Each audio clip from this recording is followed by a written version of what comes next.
કેમ છો લાલાઓ? અગાઉ આપણે 3 પ્રક્રિયા જોઈ ગયા છીએ. સંયોગીકરણ પ્રક્રિયા, વિઘટન પ્રક્રિયા, વિસ્થાપન પ્રક્રિયા. અને આજે આપણે જોવાની છે દ્વિવિસ્થાપન પ્રક્રિયા. ક્લિયર? કે દ્વિવિસ્થાપન પ્રક્રિયા કોને કહીશું? તો સૌથી પહેલા તો આને સમજતા પહેલા જો આની અંદર તમારે શું કરવું પડશે? યાદ રાખવું પડશે. ઓકે, હું રાસાયણિક સમીકરણ ગોખવાનું નથી કહેતો. હું ખાલી તમને એટલું યાદ રાખવાનું કહું છું કે પ્રક્રિયા કોની વચ્ચે કરાવીશું, કારણ કે એના વગર તો સમીકરણ નહીં બને. તો તમારે શું યાદ રાખવાનું? જો દ્વિવિસ્થાપન પૂછે ને એટલે તમારે ખાલી બે વસ્તુ યાદ રાખ. એક, તમારે આટલી વસ્તુ યાદ રાખવાની કે આપણે સોડિયમ સલ્ફેટની સોડિયમ સલ્ફેટ ની બેરિયમ આયોડાઇડ સાથે પ્રક્રિયા કરાવીશું. કોની સાથે? Barium iodide. બસ આટલું યાદ રાખવાનું. સોડિયમ સલ્ફેટની કોની સાથે? Barium iodide. જો સમજાવું છું, વ્યાખ્યા પણ સમજાવું છું, પહેલા આપણે સમીકરણ સમજીએ. બીજી પ્રક્રિયા યાદ રાખવાની છે પોટેશિયમ બ્રોમાઇડ.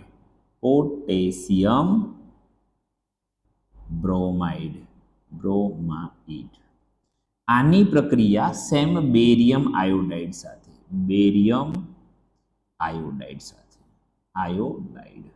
ડન.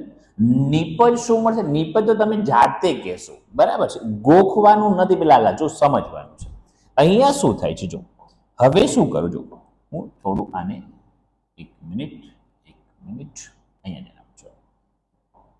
ઓકે, ચલો ડન. હવે જો અહીંયા શું થાય? સોડિયમ સલ્ફેટની કોની સાથે? બેરિયમ આયોડાઇડ છે. તો પહેલા સોડિયમ સલ્ફેટ લખાઈ ગયો. સોડિયમ એટલે Na, બરાબર છે. Sulphate SO4 sulphate. હવે ખબર છે કે સલ્ફેટની સંયોજકતા 2 થાય એટલે અહીંયા 2 ગુણાશે એટલે Na2SO4 sodium sulphate barium chloride. જો આ લખતા ના આવડે ને, સૌથી પહેલો વિડિયો જોવો પડશે તારે. ડન. Barium iodide. બેરિયમ એટલે Ba, આયોડાઇડ એટલે I. બેરિયમની સંયોજકતા કેટલી? 2 છે એટલે 2 વડે ગુણાશે. તો આવી રીતે તો સોડિયમ સલ્ફેટની મારે બેરિયમ આયોડાઇડ સાથે પ્રક્રિયા કરવાની. હવે નિપજમાં શું મળશે? જો અહીંયા ધ્યાન આપો. આ દ્વિવિસ્થાપન છે ને, તો આયનોની આપ-લે થશે. અહીંયા શું થાય છે? જે રાસાયણિક પ્રક્રિયામાં આયનોની આપ-લે થતી હોય એને દ્વિવિસ્થાપન કહેવાય. જો અહીંયા સમજીએ. હવે તમે છે ને જેટલી પણ ધાતુ હોય, હવે બે વસ્તુ યાદ રાખો. રસાયણ વિજ્ઞાનની અંદર એક વસ્તુ યાદ રાખજો. ઇલેક્ટ્રોન એટલે નેગેટિવિટી. તમારી અંદર નેગેટિવિટી છે એ ઇલેક્ટ્રોન છે એવું સમજો. તો ઇલેક્ટ્રોન ગુમાવવું મતલબ કે હું મારી નેગેટિવિટી ગુમાવી રહ્યો છું. તો હું શું બનીશ લાલા? જો હું નેગેટિવિટી ગુમાવી રહ્યો છું એનો મતલબ કે હું ઇલેક્ટ્રોન ગુમાવી રહ્યો છું, તો હું શું બનીશ? હું પોઝિટિવ બનીશ. તો ધ્યાન રાખો કે કોઈ પણ ઇલેક્ટ્રોન ગુમાવે ને ઇલેક્ટ્રોન, તો એની પર કયો ચાર્જ આવશે? પોઝિટિવ ચાર્જ આવશે. અને ધાતુનો ગુણધર્મ છે. ધાતુ શું કરે ખબર? કોઈ પણ ધાતુ છે ને એ ઇલેક્ટ્રોન ગુમાવે. ધાતુ શું કરે? ધાતુ ઇલેક્ટ્રોન ગુમાવે એટલે એની પર પોઝિટિવ ચાર્જ હોય. અને અધાતુ જે હશે, અધાતુ એ ઇલેક્ટ્રોન મેળવે છે. ઇલેક્ટ્રોન શું કરે છે? મેળવે. ઇલેક્ટ્રોન અહીંયા શું થાય છે? ગુમાવે છે. ઇલેક્ટ્રોન ગુમાવે તો કયો ચાર્જ આવે? ઇલેક્ટ્રોન ગુમાવે, નેગેટિવિટી ગુમાવી તો શું બન્યું? પોઝિટિવ બન્યું. અને ઇલેક્ટ્રોન મેળવે તો મતલબ કે હું નેગેટિવિટી મેળવું છું, ઇલેક્ટ્રોન મેળવું છું, તો કયો ચાર્જ છે? ઋણ ભાર થશે. હવે ધાતુ હોય ને, ધાતુ ઇલેક્ટ્રોન ગુમાવે એટલે હંમેશા પોઝિટિવ. એટલે આ સોડિયમ છે ને, સોડિયમ ઉપર કયો ચાર્જ? Positive charge. તો આ સલ્ફેટ પાસે કયો ચાર્જ હશે? નેગેટિવ હશે. બેરિયમ છે, ધાતુ છે, અહીંયા પ્લસ ચાર્જ હશે, આગળ કયો ચાર્જ હશે? નેગેટિવ ચાર્જ હશે. ડન. આટલી વસ્તુ સમજણ પડે. ચાર્જ દર્શાવવાની જરૂર નથી. આ તો સમજણ પડે એટલે દર્શાવો. હવે શું થાય છે? આ સોડિયમ પોતે પોઝિટિવ છે એટલે નેગેટિવ સાથે જોડાશે. ઓકે, પોઝિટિવ નેગેટિવ શું થાય? એટ્રેક્શન થશે. બે વિરુદ્ધ વીજભાર હોય ને તો આકર્ષણ થાય બંને વચ્ચે. તો અહીંયા સોડિયમ પોઝિટિવ ચાર્જ છે, આયોડાઇડ નેગેટિવ ચાર્જ છે, બંને આકર્ષાશે તો બનશે શું? અહીંયા સોડિયમ આયોડાઇડ બનશે. શું બનશે?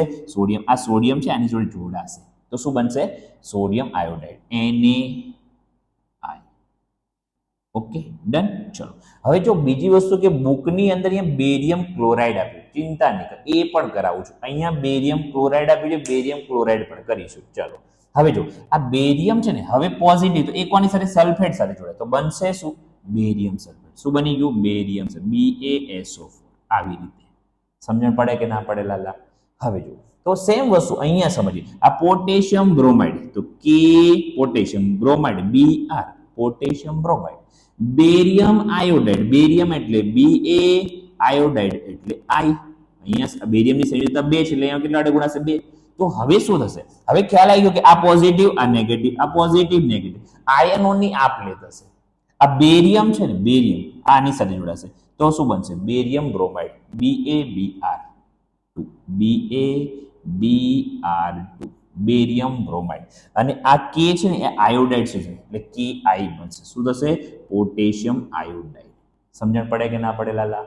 ડન. હજુ જો સોડિયમ સલ્ફેટની, માની લો કે બેરિયમ ક્લોરાઇડ સાથે કરાવો, સોડિયમ સલ્ફેટની, સોડિયમ સલ્ફેટ, ઓકે ડાયરેક્ટ લખી દઉં છું, sodium sulphate, sodium sulphate, sodium sulphate એટલે Na2SO4, આ સોડિયમ સલ્ફેટ.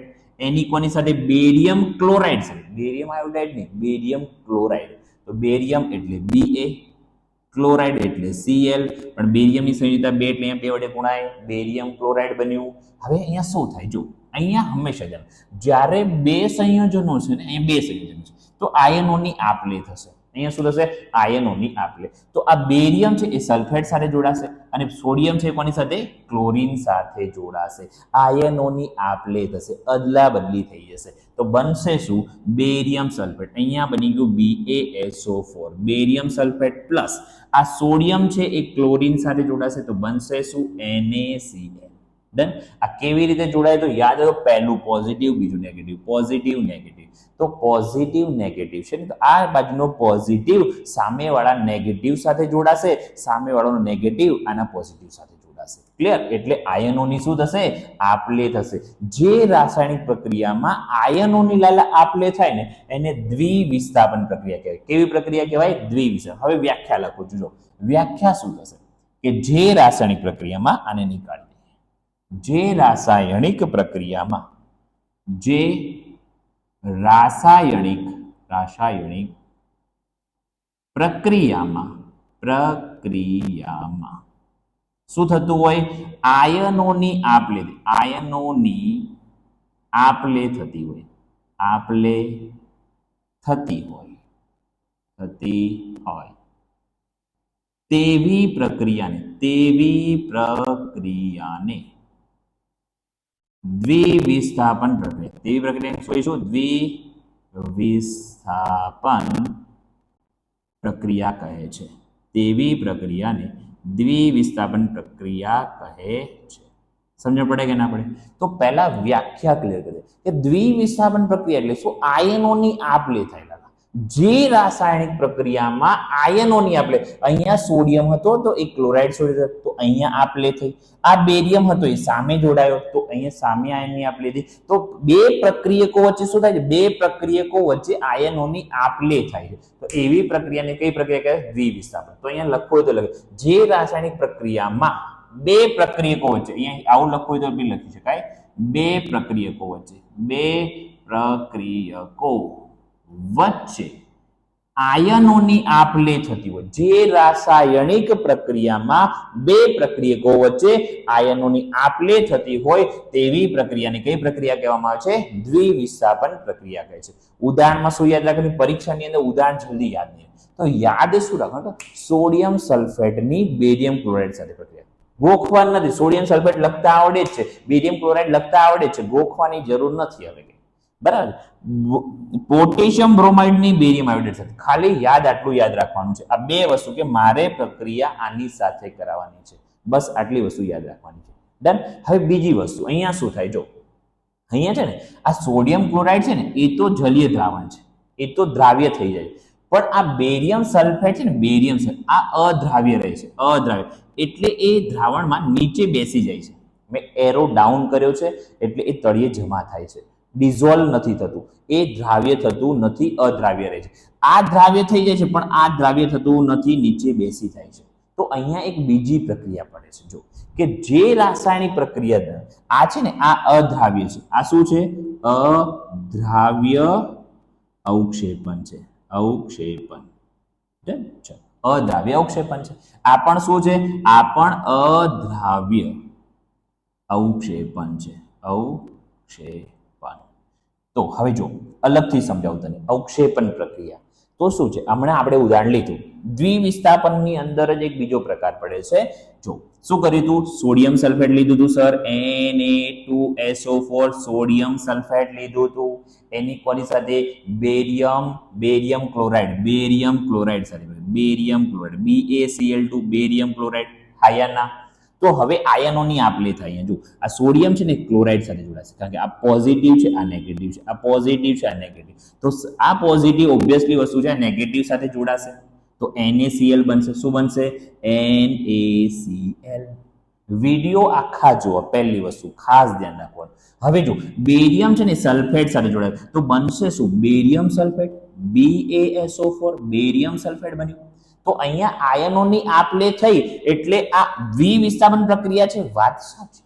ડન. સાથે સાથે આને બીજો પ્રકાર પણ પડે છે. જો અહીંયા આ સોડિયમ ક્લોરાઇડ છે ને આ તો જલીય દ્રાવણ એકવાઇસ ફોર્મમાં હોય છે. ઓકે, અને આ સોલિડ ફોર્મમાં હોય છે, અદ્રાવ્ય હોય છે, આ નીચે બેસી જાય છે. તમે આની પ્રક્રિયા કરાવો ને તો આ બેરિયમ સલ્ફેટ છે તળિયે જમા થઈ જાય છે. આ સફેદ અવક્ષેપન છે. આ શું છે? સફેદ અવક્ષેપન છે. સફેદ અવક્ષેપન છે. અવક્ષેપન એટલે હવે જો હું શું બોલું છું કે જે રાસાયણિક પ્રક્રિયામાં સફેદ અદ્રાવ્ય અવક્ષેપન શું થતું હોય? અદ્રાવ્ય અવક્ષેપન ઉત્પન્ન થતું હોય. અદ્રાવ્ય અવક્ષેપન. શું? અદ્રાવ્ય અવક્ષેપન ઉત્પન્ન થતું હોય તેવી પ્રક્રિયાને અવક્ષેપન પ્રક્રિયા કહે છે. તો આ અવક્ષેપન પ્રક્રિયા છે. જો તો અહીંયા હું લખું છું અવક્ષેપન પ્રક્રિયા. કઈ પ્રક્રિયા? અવક્ષેપન પ્રક્રિયા. તો અવક્ષેપન પ્રક્રિયા કોને કહીશું? તો જે પ્રક્રિયામાં અદ્રાવ્ય અવક્ષેપન ઉત્પન્ન થાય. શું ઉત્પન્ન થાય? જે રાસાયણિક પ્રક્રિયામાં